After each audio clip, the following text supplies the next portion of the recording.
ధనాన్ని శిరస్సుపై పెట్టుకోరాదంటారు. ఎందుకు?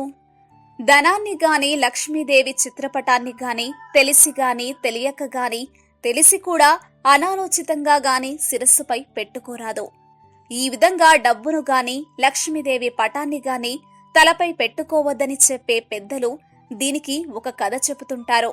అదేమిటంటే, ఇందుకు కారణాన్ని పెద్దలిలా వివరిస్తారు. శివుడు భక్తానుగ్రహ తత్పరుడు. నంది శివభక్తులలో అగ్ర భార్య అయిన లక్ష్మీదేవిని అపహరించుకుని పాదాలను ఎల్లప్పుడూ నందిదేవిని ఒకసారి పల్లకిలోకి దౌర్జన్యంగా ఎక్కించి వారి శిరస్సులపై పల్లకిని ఉంచుకొని మోసుకుంటూ తీసుకుని పోయారు. దౌర్జన్యంగా తీసుకుపోతే వారితోనే ఉండిపోవడానికి లక్ష్మీదేవి మానవ స్త్రీ కాదు కదా. జగత్స్థితి కారకురాలైన అమ్మ లక్ష్మీదేవి. ఆమెను నియమ నిష్ఠలతో భక్తి బలింగానికి నందిస్త దౌర్జన్యంగా బలవంతంగా వారి వద్దే ఉంచుకోవాలనుకోవడం రాక్షసుల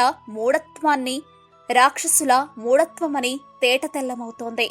రాక్షసుల ప్రవర్తనకు లక్ష్మీదేవికి కోపం వచ్చింది.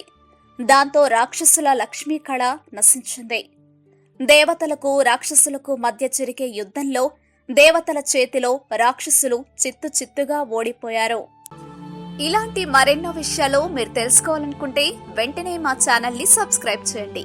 ఈ వీడియోని మీ మిత్రులతో షేర్ చేసుకోండి.